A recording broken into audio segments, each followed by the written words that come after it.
నమస్తే.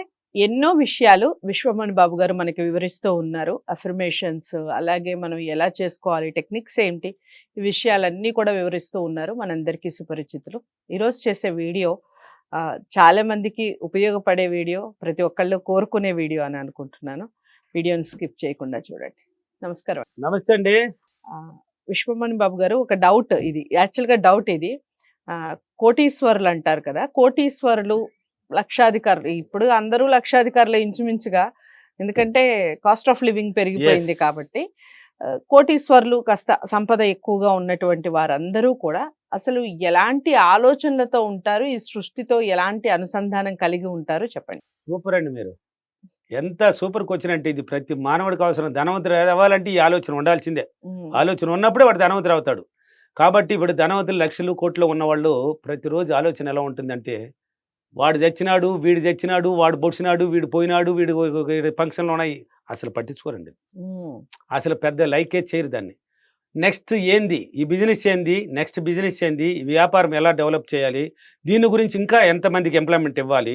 అంటే ఒక బిజినెస్ పెడితే కనీసం ఒక చిన్నది పెట్టిన, ఒక కొట్టు పెట్టినా గానీ హ్మ్. వాడు లక్షల్లో వస్తున్నాడు అంటే వాడు ఒక 5, 6 మందికన్నా పని ఇచ్చుంటాడు. హ్మ్. అది ఇంకా బాగా కోట్లు ఉన్న వాళ్ళైతే వందల మందిలో ఇచ్చుంటారు. ఈ నెక్స్ట్ చేయాలి, ఇంకా బిజినెస్ ఎలా డెవలప్ చేయాలి? హ్మ్. ఆలోచన ఉన్నతంగా ప్రతిరోజు మైండ్‌లో ఏం పోతుంది అంటే డబ్బు. ఏం హ్మ్. పోతుంది? డబ్బు. ఊరికే డబ్బు. ఏం కావాలంటే డబ్బు. అలా కాదు. డబ్బు, డబ్బు, డబ్బు. డబ్బు, డబ్బు అనే ఆలోచన పోతా ఉంటుంది ఓకే. వాళ్ళకి. ఆ డబ్బు మీద పెడతారండి. నెక్స్ట్ ఇయర్ కూడా వేసేస్తారు ఇప్పుడే టార్గెట్. పోతా ఉంటది వాళ్ళ మైండ్‌లో నెక్స్ట్ ఎలా ఉండాలని కూడా. రైట్. ఆ బిజినెస్‌ని ఎలా పెంచుకోవాలి? అంటే ఎంతమందికి ఎంప్లాయ్‌మెంట్ ఇప్పుడు చూడు. ఒక ఫ్యామిలీ ఒక అతను మీరు అనుకో లక్షల్లో ఉన్నారనుకో. ఒక 10 మందికి, ఒక 20 మందికి ఉద్యోగం ఇచ్చారనుకో. ఆ 20 మంది ఫ్యామిలీలో వచ్చి మీ దగ్గర పని చేస్తున్నారు. వాళ్ళు 20 మంది. వాళ్ళకి ఒక్కొక్కరికి 20,000, 40,000, 30,000 కొంతమంది టాలెంట్ బట్టి జీతాలు ఇచ్చారు. ఇప్పుడు అతను తీసిపోతున్నాడు. ఆ జీతం గుండా ఎంతమంది బతుకుతున్నారు వాటిలంటే ఒక 5, 6 మంది ఉన్నారు. రైట్. నలుగురు, ముగ్గురన్నా ఉన్నారు. బతుకుతున్నారు లేదా? వాళ్ళు హ్యాపీ. ఆ హ్యాపీ కారణం ఎవరు? నువ్వు.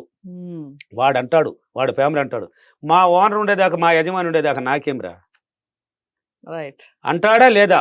వాళ్ళ ఫ్యామిలీ కూడా అంటారు, మా భర్తకి ఇంత శాలరీ, మా ఓనర్ బాగుండేదాకా, మా కంపెనీ ఓనర్ బాగుండే, మా ఎండి బాగుండేదాకా నాకేం భయం లేదు. బోనస్ ఇస్తూ ఉన్నాడు. ఎప్పుడు చూసి నెలబడితే నెల జీతం అకౌంట్లోకి వచ్చేస్తున్నది. వాళ్ళ జీవితాంతం కనిపి అంటే ఇంతమందిని కాపాడే గుణం నీలో ఉందండి. సృష్టి ధర్మం ఏంటంటే ఇక్కడ ఈ సబ్జెక్ట్ రూల్ ఏం చెప్తున్నదంటే 10 మందిని కాపాడడానికి నిన్ను ధనవంతం చేసేది. పేదవాడుగానే ఉంటాడుగా చూడు, అటువంటి వాడికి ఆలోచనలు ఉండదు కాబట్టి వాళ్ళనంతా కాపాడాలి. నువ్వు 10 మందికి ఇస్తేనే కదా వాడు బతకగలుగుతాడు. దానికి కారణం నువ్వే కదా. అందుకని లక్షలు పోయి కోట్లకు పోతాను ఉంటావు. నీ ఆలోచన చూడు, టార్గెట్ ఎలా ఉంటది. ఇతరుల ఆలోచన ఎవరి మీద పడ్డది? ఇప్పుడు ఓనర్ మీద పడ్డది, ఎండి మీద పడ్డది. వాళ్ళంతా ఏమి నిన్ను గురించి దేవుడికి పొలుస్తున్నారు కదా. సృష్టి ధర్మం ఏంటంటే ఇవ్వడానికి సిద్ధం. ఎవడైతే ఇవ్వగలుగుతాడో వాడికి ధనవంతం చేస్తుంది. వాడు 10 మందిని కాపాడుతూ ఉంటాడు కాబట్టి. ఇప్పుడు చూడు, వాళ్ళంతా నీ మీద పడిందా, నువ్వు పని ఇచ్చేదాకా, నువ్వు జీతం ఇచ్చేదాకా వాళ్ళు హ్యాపీగానే ఉంటారు. అదే నువ్వు ఆపినావు అనుకో, వాళ్ళ పరిస్థితి ఏంది? దివాలా. కంపెనీలు మూతపడుతూ ఉంటే ఎంతమంది ఆవేదన వ్యక్తం చేస్తారు. ఎందుక బతకలేము ఇంకా, మా పరిస్థితి ఏంది అనేసి. అంటే వాళ్ళు నెగిటివ్లోకి వెళ్తారు. మళ్ళీ ఇదే నువ్వు పని ఇస్తానే ఉంటే, నువ్వు దగ్గర నెల నెల జీతం పడతానే ఉంటే వాళ్ళు ఆనందంగా జీవితం గడుపుతానే ఉంటారు. అందుకే నువ్వు లక్షల్లో కోట్లలో పోతా ఉంటాడు. కోటేశ్వరుడు పోతా ఉంటాడు.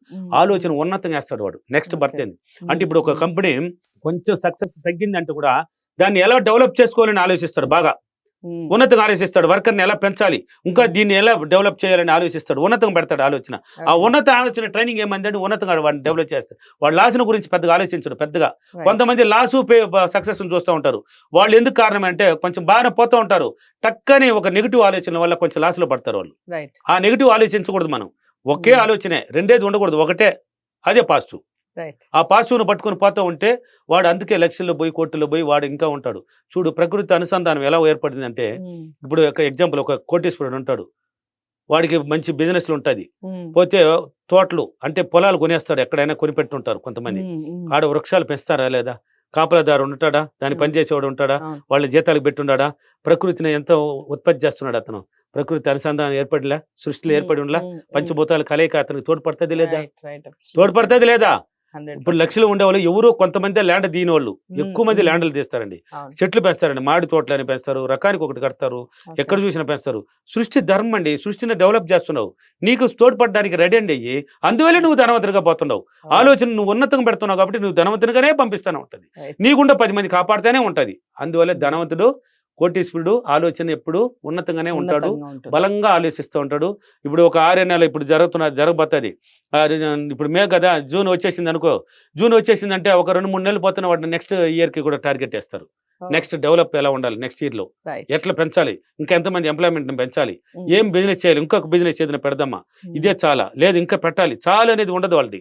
ఇంకా పెట్టాలి, ఇంకా పెరగాలి, పక్కన వాడి కన్నా ఇంకా ఎదగాలి, ఇంకా పోవాలి, ఆలోచన వాడి మీద పెట్టుకొని పోతానే ఉంటాడు. Right. అందుకని డెవలప్ అవుతాడు. Okay. అందుకని వాడు లక్షల్లో పోయి కొట్లోనే ఉంటాడు. Okay. సృష్టి ధర్మం, వాడు తోటలు చెట్లు అన్ని పెంచుతాడు కదా, మనుషులు జీతాన్ని ఇచ్చి పెంచుతున్నాడు కదా, వాడు చేయబోలే. ఇప్పుడు సేవ చేయమంటాను, గోసేవ చేయమంటే, సార్ నేను పారిలో ఉన్నాను కదా సార్, నేను ఎలా చేసేది, నువ్వు చేయబోలేదయ్యా. డబ్బు అనేది ఒకటి ఉండాలి, డబ్బు ఆ డబ్బును పంపించయ్యా. ఎక్కడికే? గోసేవ కన్నా గోసేవ. పంపించు, లేదంటే మీ ఇంట్లో వాళ్ళకి పంపించు, గోవులు ఉంటాయి కదా పెట్టమ్మా. ఇంట్లో వాళ్ళు ఉండలా, నువ్వు డబ్బు పంపిస్తే నువ్వే చేసింది, అది నువ్వు పంపిస్తేనే వాళ్ళు చేస్తారు. నీ గుండా జరిగింది అని సృష్టికి తెచ్చిపోతుంది. అలా చేసుకోవాలండి. నీ గుండా 10 మొక్కలు నాటి చూడు. అందుకే చెప్పాను ఎన్నో వీడియోల్లో, చెట్టును పెంచండి, ప్రకృతితో అనుసంధానం అవ్వండి.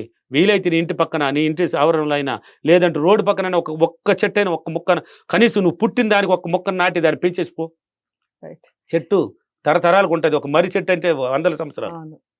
సో ఇక అఫర్మేషన్ చెప్పండి. ఇలా కోటీశ్వర్లుగానే ఉండటానికి గల కారణాన్ని వివరించారు చాలా చక్కగా. Very good. సో ఈ కోటీశ్వర్లు అవ్వటానికి ఎలాంటి అఫర్మేషన్? నేను ప్రతిరోజు నా ఆలోచనలు ఉన్నతగా డబ్బు మీద ఆలోచించి, మంచి ఆలోచన ఉన్నతంగా పెట్టి, నేను ధనవంతుడుగా కోటీశ్వరుగా ఉండడానికి సహకరించిన పంచభూతాలకి, డబ్బుకి, విశ్వానికి చాలా చాలా కృతజ్ఞతలు.